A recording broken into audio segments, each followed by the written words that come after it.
오늘 말씀은 예후가 자신의 주인이었던 요람 왕을 배반하여 반란하는 그런 내용이 담겨져 있습니다. 역사의 기록은 반란으로 기록되어 있지만 예후의 반란은 하나님께서 아합의 집안에 대한 심판이었음을 기억해야 됩니다.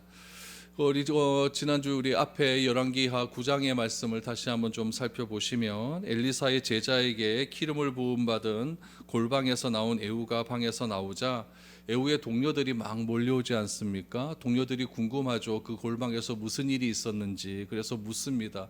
도대체 무슨 일이 있었느냐라고 말을 했더니 예후가 뭐라고 합니까? 엘리사의 제자가 나에게 와서 기름을 붓더라라고 하는 말을 하죠. 그래서 예후는 엘리사의 제자로부터 기름 부음을 받고 이스라엘의 왕이 될 것이다 라고 하는 예언을 들었다라고 말을 하고 엘리사의 제자는 빨리 도망을 가게 됩니다. 에후에게로 몰려든 동료들이 그 에후의 말을 듣자마자 즉시로 에후를 왕으로 추대하죠. 에후가 우리 북이스라엘의 왕이 되었다라고 선언을 하게 됩니다. 여러분, 이것은 무엇을 의미하냐면은 북이스라엘 왕 요람이 부하들에게 신임을 얻지 못했다라는 것을 의미합니다. 부하들이 와서 어떻게 보면 반란을 일으키는 그런 장면인데, 이 예후가 왕이 되었다라고 그렇게 한 번에 말을 할 수가 있을까라고 생각했을 때 북이스라엘의 요람은 지금 백성로로부터 신임을 얻지 못했고, 반대로 얘기하면 예후는 어떻다는 이야기입니까? 신임을 얻고 있었다라고 하는 그런 뜻으로 받아들일 수 있습니다. 이처럼 하나님께서는 그 당시의 상황이 어떤지를 다 알고 계셨습니다. 그래서 모든 상황을 또 정황을 다 아시고 그렇게 사람을 사용하고 계신다라는 것을 알게 됩니다. 하나님께서 예후를 왕으로 세우십니다. 그럼 단순하게 왕을 세우신 이유가 무엇일까요?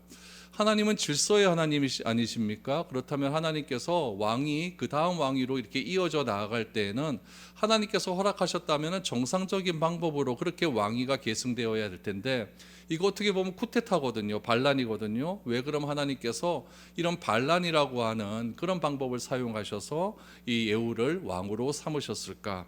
그 이유가 열왕기하 9장 7절에서 9절 말씀에 보면 분명하게 나와 있습니다. 열왕기하 9장 7절 이하를 보십시오. 지금 예후에게 하신 말씀입니다. 너는 내 주 아합의 집을 치라. 내가 나의 종 곧 선지자들의 피와 여호와의 종들의 피를 이세벨에게 갚아주리라. 아합의 온 집이 멸망하리니 이스라엘 중에 매인자나 노인자나 아합에게 속한 모든 남자는 내가 다 멸절하되 아합의 집 느바세 아들 여로보암의 집과 같게 하며 또 아히야의 아들 바하사의 집과 같게 할지라 라고 말합니다. 하나님께서 왜 반란이라고 하는 방법을 사용하셔서 예후를 왕으로 삼으십니까? 아합이 저지른 죄악을 심판하시겠다라고 그렇게 말씀하셨습니다. 하나님의 종들이 흘린 피를 이세벨에게 갚아야 된다라는 것을 하나님은 예후에게 분명하게 말씀을 하신 것입니다. 여러분, 왕이 되는 것이 문제가 아니죠. 무엇이 문제냐면은 하나님이 원하시고 하나님이 허락하신 일을 하는 것이 문제라는 이야기입니다. 예후가 이런 메시지를 받았습니다. 그리고 즉각적으로 순종을 하게 됩니다. 그때의 상황이 오늘 본문에 시작을 합니다. 기름 부음 받고 하나님으로부터 왕이 되어서 너는 이러한 일을 해라 라고 하는 그 말을 듣자마자 예후가 어떤 행동을 했는가? 여러분 14절을 다시 한번 보십시오. 이에 nim시의 손자 여호사밧의 아들 예후가 요람을 배반하였으니 곧 요람이 온 이스라엘과 더불어 아람의 왕 하사엘과 맞서서 길르앗 라못을 지키다가 아람의 왕 하사엘과 더불어 싸울 때에 아람 사람에게 부상당한 것을 치료하려 하여 이스라엘로 돌아왔던 때라. 예후가 이르되 너희 뜻에 합당하거든 한 사람도 이 성에서 도망하여 이스라엘에 알리러 가지 못하게 하라 라고 말을 합니다. 여러분, 에후가 반란을 일으켰을 때 에후의 주인이었던 이스라엘 왕 요람은 어디에 있었다고요? 아람과의 전쟁에서 상처를 당해서 이스라엘이라고 하는 곳에서 요양을 하고 있었을 그때다라고 분명히 이야기를 하죠.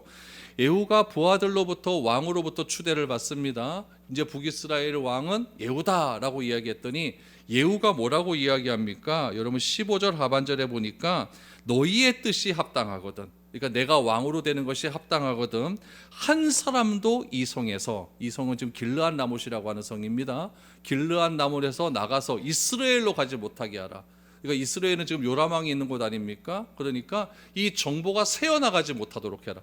여러분, 이 반란이라고 하는 건 정보가 생명 아니겠어요? 그래서 절대로 한 사람도 이 길르앗 나물에서 이스라엘로 가는 그런 일이 없도록 해라라고 하면서 정보를 완전하게 차단하고 자기들끼리 딱 이제 군사력을 모았다라는 이야기입니다. 그리고 예후가 이제 그 군사들을 데리고 어디로 가겠습니까? 요람 왕이 있는 이스라엘로 진격을 하기 시작을 합니다. 16절을 보시죠. 예후가 병거를 타고 이스라엘로 가니 요람 왕이 거기에 누워 있었음이라. 유다 왕 아하시야는 요람을 보러 내려왔더라.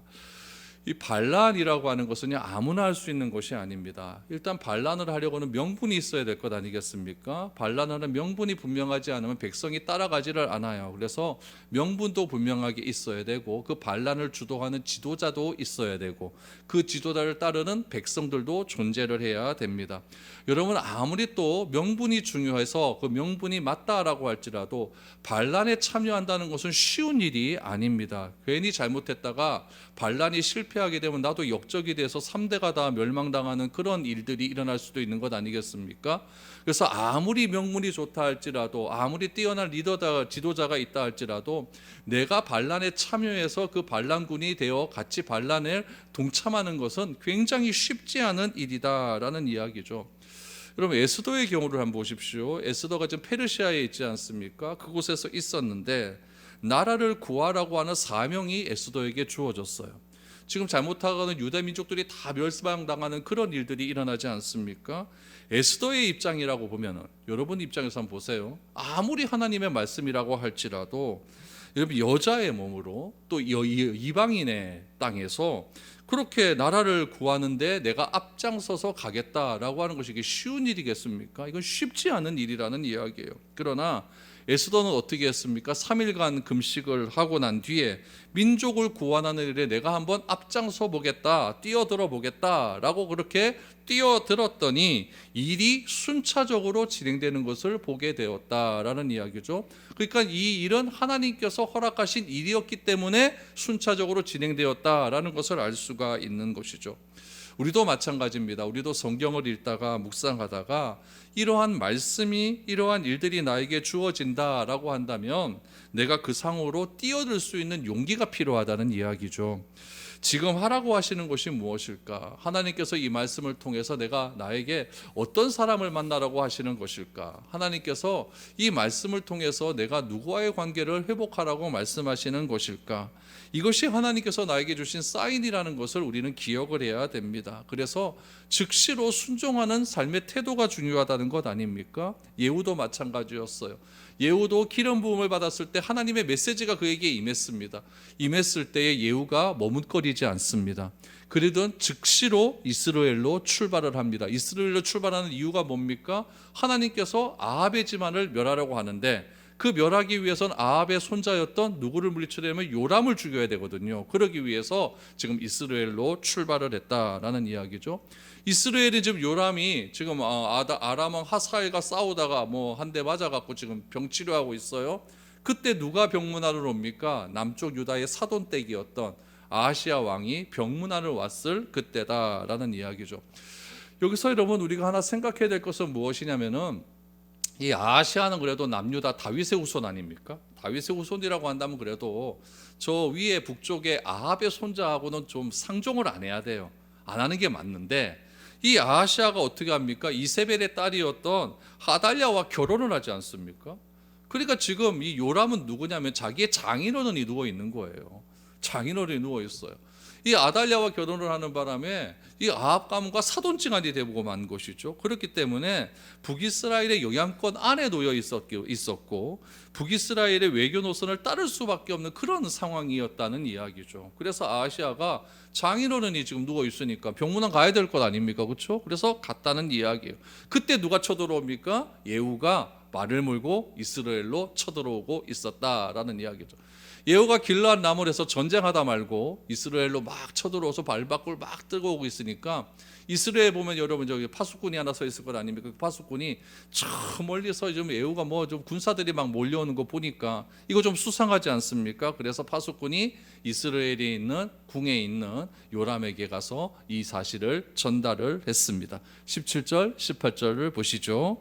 이스라엘 망대에 파수꾼 하나가 서 있더니 예후의 무리가 오는 것을 보고 이르되 내가 한 무리를 보나이다 하니 요람이 이르되 한 사람을 말에 태워 보내어 맞이하여 평안하냐 묻게 하라 하는지라 한 사람이 말을 타고 가서 만나 이르되 왕의 말씀이 평안하냐 하시더이다 하매 예후가 이르되 평안이 내게 상관이 있느냐 내 뒤로 물러나라 하니라. 파수꾼이 전하여 이르되 사자가 그들에게 갔으나 돌아오지 아니하니이다 하는지라 라고 말합니다. 파수꾼이 이 사실을 요람에게 알렸더니 요람이 뭐라고 합니까? 길르앗 라몰에서 전쟁하고 있는 이 우리 군대가 다시 일로 돌아오는 것을 보면 둘 중에 하나입니다. 이겼거나 져서 도망오거나, 그렇지 않습니까? 그래서 딱 전령을 하나 보내죠. 전령을 하나 보내서 너들이 지금 여기 이렇게 오는 이유가 무엇이냐라는 것을 알아보기 위해서 전령을 보냅니다. 전령을 보낼 때 이 전령이 이 예후에게 뭐라고 이야기합니까? 평안하냐라고 말합니다. 평안하냐. 여러분 이것은 상황을 점검하는 거겠죠. 만약에 예후가 승리를 했다면 평안할 것이고 승리를 안 했다면 평안하지 않을 것입니다. 그러니까 요람의 입장에서 보면은 아람과의 전쟁에서 승리한 것이 평안이었고 그 평안의 소식을 전달하기 위해서 지금 왕에게 보고하러 오는 것으로 생각할 수가 있죠. 그럼 반대로 예후의 입장에서 보면 무엇이 평안일까요? 저 요람을 죽이는 게 평안입니다. 그러니까 여러분 사람의 기준에서는요 평안의 개념이 달라요. 내가 원하는 평안과 상대방이 원하는 평안에 주는 의미가 다르다는 이야기죠. 그러니까 예후는 요람이 보낸 전령에게 뭐라고 이야기하냐면은 평안은 상관이 없다. 나와 무슨 상관이냐 이렇게 이야기를 합니다. 그리고는 이렇게 얘기하죠. 너 내 뒤로 설래 아니면 내 손에 죽을래 이렇게 얘기해요. 그랬더니 그 전령이 저는 예후 뒤로 숨겼습니다 라고 이야기를 하죠. 그러니까 자기의 요람왕 버리고 예후 편에 들어가겠다라고 하는 그런 이야기를 하게 되는 것이죠. 여러분 원래 약자들은요 없는 사람들은요 굉장히 이런 눈치가 좀 빠릅니다. 이런 눈치가 안 빠르면 자기가 죽거든요. 그러니까 어느 쪽에서 힘의 이동이 어디에 있는지를 다 눈치 보고 있다가 이 전령이 가만히 보고 있으니까 예후가 이길 것 같아요? 요람이 이길 것 같아요? 예후가 이길 것 같으니까 예후 뒤에 탁 숨어버리는 것이죠. 그래서 살기 위해서 강자의 편으로 옮겨버립니다. 19절 말씀에 봐도 똑같은 일이 또 일어나요. 전령을 또 보냈는데 그 전령도 누구의 편에 서냐면 예후의 편에 서게 됩니다. 예후는 요람이 있는 이스라엘로 계속해서 진격하기 시작을 합니다. 여러분 열왕기하 9장 말씀에 보면요 평안하냐라고 하는 이 평안이라는 단어가 몇 번 등장하냐면 9번이 등장을 합니다.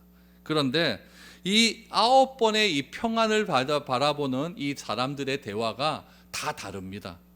평안을 대하는 태도가 다르다는 이야기예요. 세상은요 인간이 자기 힘으로 자기가 원하는 것을 확보하려는 몸부림을 칩니다. 그래서 그것을 확보하면 내가 평안하게 된다라는 이야기죠. 그런데 그것을 확보하지 않으면 어떻게 될까요? 평안이 사라져요.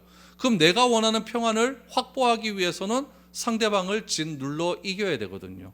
그럼 상대방은 내가 짓눌려 짓밟힘을 당했기 때문에 나는 어떻게 돼요? 나는 평안이 사라지게 되고 그것을 받아들인 자는 평안이 오게 되는 거예요. 그러니까 여러분 세상은요 누가 하나가 평안하면은 누가 한 사람은 평안이 사라지게 되는 거예요. 예수님은 이 사실을 너무나 잘 알았죠. 그래서 요한복음 14장 27절 말씀에 보면은 이렇게 평안에 대해서 설명을 합니다. 평안을 너희에게 끼치더니 곧 나의 평안을 너희에게 주노라. 내가 너희에게 주는 것은 세상이 주는 것과 같지 아니하니라. 너희는 마음에 근심하지도 말고 두려워하지도 말라. 예수님께서 이 땅에 왜 오셨습니까? 샬롬을 주시기 위해서 오셨어요. 평강을 주시기 위해서 오셨어요. 그런데 예수님이 주시는 평안은 세상이 주는 것과 다르다라고 말을 합니다. 세상은 내가 평안을 얻기 위해서 상대방의 평안을 빼앗는 것이 평안이라고 한다면 예수님은 그런 평안과는 다르다는 이야기예요. 그러니까 너희가 이 평안을 얻기 위해서는 마음에 근심하지 말라, 또 두려워하지도 말라라고 분명하게 이야기를 하고 있습니다.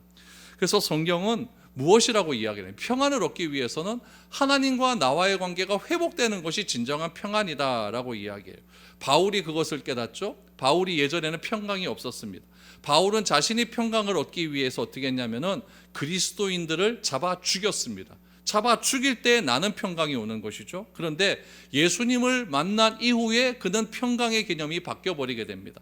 다른 사람을 잡아 죽임으로 나에게 평강이 오는 것은 참된 평강이 아니라고 이야기합니다. 바울은 어떻게 이야기할까요? 로마서 5장 1절 2절입니다.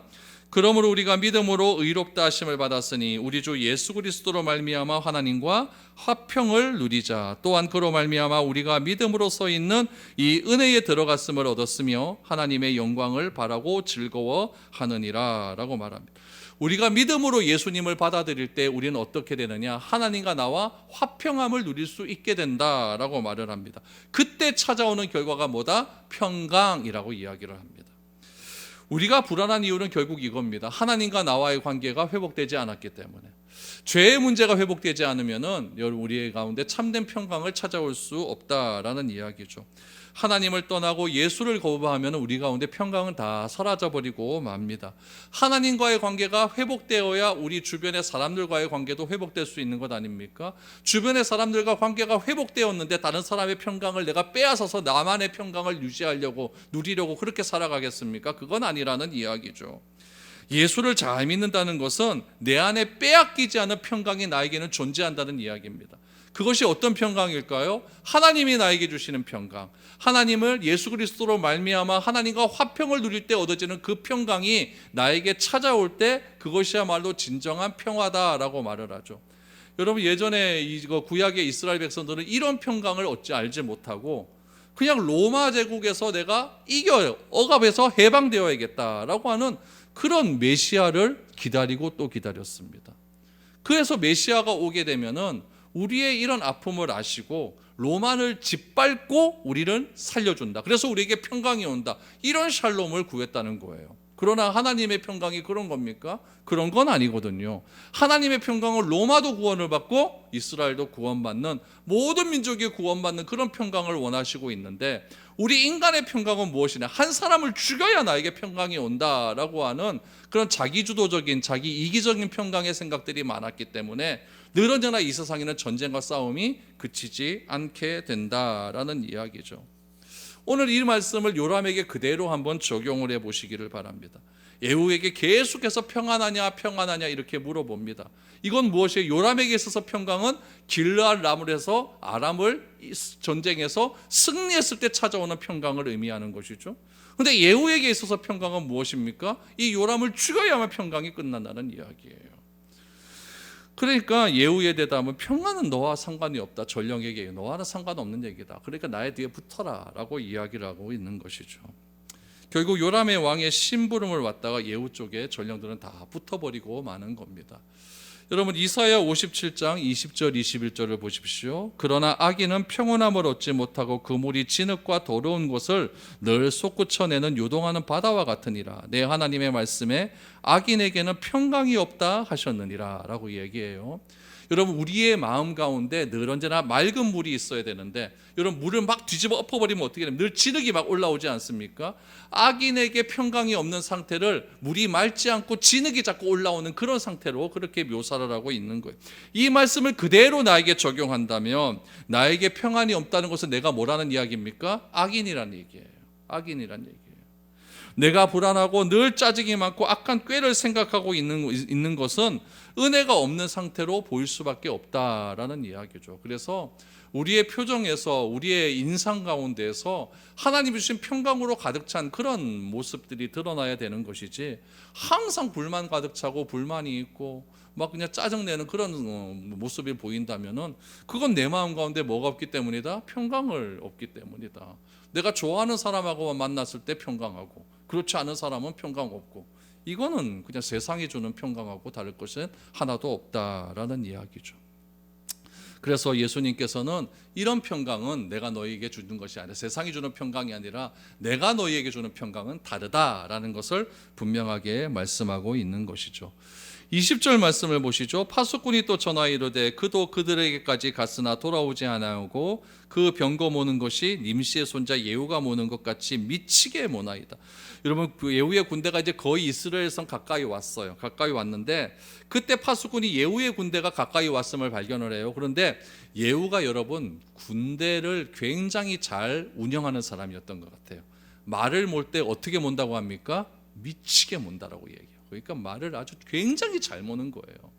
말을 완전 미친 사람 모는 것처럼 그렇게 잘 모는 그런 사람이라는 거죠. 그러니까 예후가 말을 모는 것만 봐도 그러니까 예후라는 것을 알 수 있을 정도로 그 북이스라엘에 예후처럼 말을 잘 모는 사람이 없었다라는 것을 알 수가 있는 것이죠.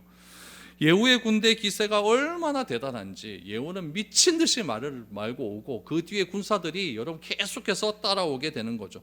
여러분 이쯤 되면 요람이 알아채야 되는 거 맞는 것 아닙니까? 정말 저거 승리에서 오는 것이 아니구나, 저거 반란을 일으켰구나, 이거 이성계가 위화도 회군하는 것과 똑같거든요. 반란을 일으켰구나, 이렇게 생각을 해야 되는데 이 요람이요 센스가 없어요. 그래서 자기 병문안 온 아하시아와 함께 우리 예후를 맞이하러 가자라고 하면서 그 성문 밖까지 나가게 됩니다. 21절 22절을 보세요. 요람이 이르되 메우라 하매 그의 병거를 메운지라. 이스라엘 왕 요람과 유다 왕 아하시아가 각각 그의 병거를 타고 가서 예후를 맞을세. 이스라엘 사람 나봇의 토지에서 만나매 요람이 예후를 보고 이르되 예후야 평안하냐 하니 대답하되 내 어머니 이세벨의 음행과 술수가 이렇게 많은데 어찌 평안이 있으랴 라고 말을 합니다. 요람이 예후 만나자마자 뭐라고 얘기하면 평안하냐라고 해요. 평안하냐, 네 이겼냐, 전쟁에서 이겼냐 라고 얘기하는 거죠. 그랬더니 예후가 뭐라고 이야기하느냐, 네 어머니 이세벨의 음행과 술수가 이렇게 많은데 어떻게 평안할 수가 있느냐라고 이야기하죠. 이 이야기를 듣는 순간 요람이 깨닫게 됩니다. 이거 반란이다. 그래서 반란이다 라고 소리를 지면서 막 도망을 가기 시작을 합니다. 도망가는 그 요람을 예후가 화살을 쏘죠. 화살을 쏘자 뭐 어떻게 됐다고 그래요? 심장을 뚫고 나가버렸다. 그래서 예후가 죽게 되었다라고 말을 합니다. 여러분 예후의 아버지는 아합이에요. 아합의 아버지는 누구냐면은 오므리입니다. 오므리는 여러분 시므리를 죽이고 왕이 된 사람 아닙니까? 그러니까 오므리, 아합, 아하시아, 요람 요 네 명이 오므리 왕조예요. 근데 이 오므리 왕조는요 이방인이었습니다. 정통 유대인이 아니에요. 이방인이 북이스라엘의 왕이 되니까 이런 백성들은 다 유대인 아닙니까? 그럼 불만이 있을까요, 없을까요? 늘 불만이 있어요. 그런데 이 이방인이 왕이 되어 놓고 어떤 일이 벌어지냐면은 정치를 너무너무 잘하는 거예요. 특별히 이 오므리와 이 아합은요 누구와 결혼했냐면 이세벨과 결혼을 하거든요. 근데 이세벨의 고향이 어디냐면 저기 시돈입니다. 시돈은 지중해 항구 도시거든요.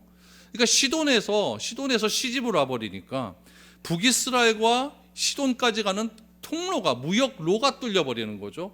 무역로가 뚫려버리니까 시돈에서 저쪽 로마로 가는 그 백길이 완전히 열려버리는 거예요. 그래서 이 오므리 왕조가 북이스라엘을 다스렸을 때 경제적으로 굉장히 흥왕했습니다. 경제적으로 흥하다 보니까 나라의 재정이 점점 많아지겠죠. 나라의 재정이 점점 많아지고 이방인 왕의 권력이 점점 강해져요. 강해지니까 누구는 안 좋습니까? 백성인 유대민족은 좋지 않은 거예요. 그러다 보니까 예후가 왕이 된다라고 하니까 백성들이 예후를 다 따라가게 되는 것이죠. 이런 성장, 이런 배경들이 있었다라는 이야기예요. 그런데 여기 보세요. 예후가 뭐라고 이야기하나요? 평안하냐 그랬더니 내 어머니의 음행과 술수가 이렇게 많은데 어떻게 평안할 수 있느냐라고 말을 합니다. 내 어머니의 뭐가 많다고요? 음행이 많다 그래요. 여러분 이 음행, 구약에서 나오는 음행이라고 하는 것은요 우상 숭배를 뜻합니다. 호세아 4장 12절 말씀에 보면은 내 백성이 나무에게 묻고 그 막대기는 그들에게 고하나니 이는 그들이 음란한 마음에 미혹되어 하나님을 버리고 음행하였음이라 라고 말을 합니다. 우상 숭배를 하나님은 음행한 것에 그렇게 비유를 하고 있는 거예요.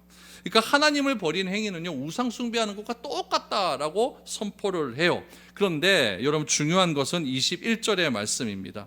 21절의 말에 뭐라고 나오냐면 그 하반절에 보면은 요람과 예후가 만나는 장소가 어디입니까? 나봇의 토지였다라고 이야기를 해요. 이게 굉장히 중요한 거예요. 요람의 할아버지가 아합이거든요. 아합이 나봇이라고 하는 사람이 포도원을 너무 갖고 싶었잖아요. 그래서 삐져갖고 집에 누워 있었더니 이 아합의 아내 이세벨이 그 나봇을 죽이고 포도원을 다 자기 남편에게 주지 않았습니까? 근데 아합에게 준 그 포도원에서 아합의 죄악을 심판하기 위해서 지금 부름을 받은 사람이 누구예요? 예후야가 왔다는 이야기죠. 열왕기상 21장 19절을 보세요. 너는 그에게 말하여 이르기를 여호와의 말씀이 내가 죽이고 또 빼앗았느냐고 하셨다 하고 또 그에게 이르기를 여호와의 말씀이 개들이 나봇의 피를 핥는 곳에서 개들이 내 피 곧 내 몸의 피도 핥으리라 하였더라 라고 말합니다. 이게 아합의 가문이 이렇게 되겠다는 이야기예요. 시체가 그냥 나봇의 집안에 다 뿌려져 가고 개들이 다 핥아먹는다 이렇게 예언을 해버린 거죠. 하나님의 말씀대로 예후를 통해 아합 가문의 심판이 일어나기를 시작을 한 겁니다. 이 말을 들은 요람이 손을 들어서 반란이다 그러다가 도망가다가 화살에 맞아 죽게 됩니다. 25절을 보십시오. 예후가 그의 장관 빗갈에게 이르되 그 시체를 가져다가 이스라엘 사람 나봇의 밭에 던지라. 내가 기억하려니와 이전에 너와 내가 함께 타고 그의 아버지 아합을 쫓았을 때에 여호와께서 이같이 그 일을 예언하였느니라 라고 말합니다. 예후가 자기의 군대 장관이었던 빗갈에게 말해서 저 요람의 시체를 나봇의 밭에 뿌려버려라 라고 그렇게 이야기를 하죠. 그런데 여러분 26절 말씀이 중요해요. 여기서 무엇이라고 이야기하냐면은 나봇의 피와 그의 아들들의 피를 보았다라고 이야기합니다. 그러니까 여러분 이세벨이 나봇의 포도원을 빼앗기 위해서 여러분 나봇을만 죽인 것이 아니라 누구도 죽였다? 그의 아들들도 다 죽여버린 거예요. 얼마나 악합니까? 얼마나 악합니까? 하나님께서는요 반드시 죄값을 갚으십니다. 그래서 26절 하반절에 보니까 그런즉 여호와의 말씀대로 이 밭에 던져라라고 이야기를 하게 되는 것이죠. 하나님은 악하고 기만한 사람들의 감행한 억울한 죽음을 그 세대가 지나가고 난 뒤에도 잊지 않고 심판하신다는 것을 오늘 말씀을 통해 알게 됩니다. 죄의 값은 사망이라고 말을 합니다.